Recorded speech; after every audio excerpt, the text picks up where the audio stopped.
আসসালামু আলাইকুম। আজকে আমরা দেখাবো কিভাবে একটা Gmail ID two step verification করতে হয়। তো প্রথমে আমরা জিমেইলে চলে যাব, এরপর আইকনে ক্লিক করে দেওয়ার পর আমরা এখান থেকে চলে যাব সিকিউরিটি থেকে নিচে স্ক্রল করে চলে আসব টু স্টেপ ভেরিফিকেশন, এটাতে ক্লিক করব।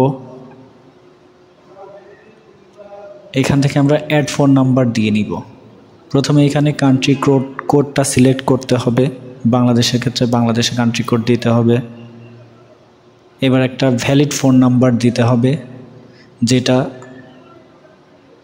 যেটাতে একটা মেসেজ যাবে।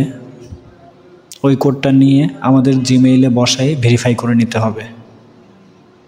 একটু অপেক্ষা করতে হবে। এই ক্ষেত্রে কোনো সময় মেসেজটা 10 থেকে 20 সেকেন্ডের মধ্যে চলে যায়, আবার কোনো ক্ষেত্রে এটা 1 মিনিটের সময় লাগে।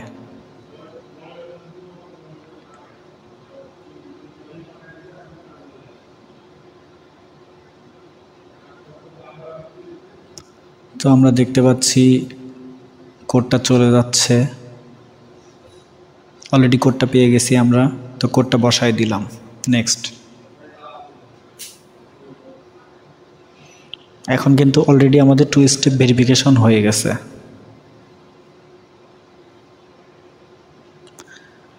জিমেইলটা সিকিউর করার ক্ষেত্রে টু স্টেপ ভেরিফিকেশনের কোনো বিকল্প নেই। টু স্টেপ ভেরিফিকেশন করলে যে কোনো ব্যক্তি খুব সহজে জিমেইলটা হ্যাক করতে পারবে না।